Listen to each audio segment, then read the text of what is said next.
السلام علیکم پیارے بچوں، کیسے ہیں سب؟ آج ہم آپ کے لیے ایک نئی اور مزے کی کہانی لے کر آئے ہیں۔ کہانی کا نام ہے بھوت کا راز۔ 12 سال کا کاشف بہت شریر لڑکا تھا۔ شرارت پر وہ اکثر والدین اور دادی سے ڈانٹ کھاتا تھا۔ اس کی بہن علیزے اس سے 1 سال بڑی تھی۔ کاشف کی پھپھو دوسرے شہر سے اپنے بچوں شان اور فائزہ کے ساتھ ان کے گھر آئی ہوئی تھی۔ وہ دونوں بہن بھائی کاشف اور علیزے کے ہم عمر تھے۔ ایک دن بچوں نے دادی سے کہانی سنانے کی فرمائش کی تو وہ راضی ہو گئی۔ شان بولا، نانی کوئی بھوت کی کہانی مت سنائیے گا، مجھے بڑا خوف آتا ہے بھوتوں کی کہانیوں سے۔ یہ سننا تھا کہ کاشف کے کان کھڑے ہو گئے۔ ایک شرارتی مسکراہٹ اس کے لبوں پر اور آنکھوں میں ایک چمک سی آ گئی۔ علیزے اسے منحوس نظروں سے دیکھنے لگی۔ کہانی ختم ہونے کے بعد علیزے نے کاشف سے کہا، لگتا ہے تم شان کو بھوت بن کر ڈراؤ گے۔ کاشف منہ پر انگلی رکھتے ہوئے بولا، آہستہ بولو، سچ بڑا مزہ آئے گا۔ رات کو جب وہ سو جائے گا تو میں اسے بھوت بن کر ڈراؤں گا، حالت دیکھنے والی ہوگی اس کی۔ رات ہو چکی تھی۔ کاشف اور شان الگ کمرے میں سو رہے تھے۔ شان کے سونے کے بعد کاشف اٹھا اور چپکے سے باہر جا کر اسے بھوت کا گیٹ اپ اختیار کیا۔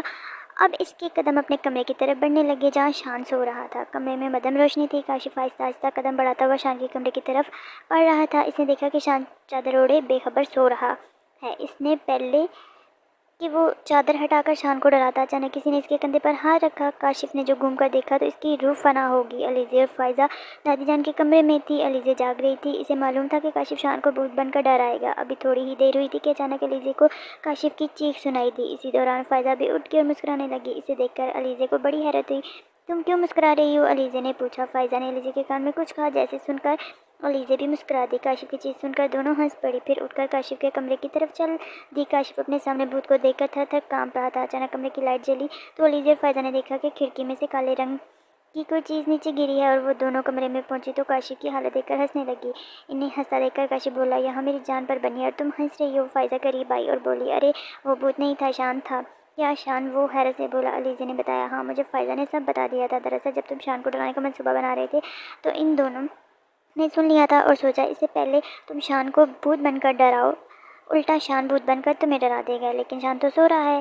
اس نے حیرت سے کہا، ارے نہیں، یہ تو تکیے اس طریقے سے رکھے ہوئے ہیں جیسے کوئی سو رہا ہو، یہ دیکھو تکیے ہیں۔ یہ کہہ کر فائزہ نے جیسے ہی چادر ہٹائی وہ چیخ پڑی۔ شان وہاں گہری نیند سو رہا تھا۔ چیخ کر آواز سن کر دادی جان بھی نیند سے بیدار ہو چکی تھی اور وہ خود سے بولی، ارے یہ بچے کہاں ہیں؟ چیخ بھی کاشف کے کمرے کی طرف سے آئی ہے، کچھ تو گڑبڑ ہے، جا کر دیکھتی ہوں۔ یہ کہہ کر انہوں نے اپنی تسبیح اٹھائی اور کاشف کے کمرے کی طرف چل پڑی۔ اگر شان سو رہا ہے تو پھر وہ کون تھا جو فوراً ہی غائب ہو گیا؟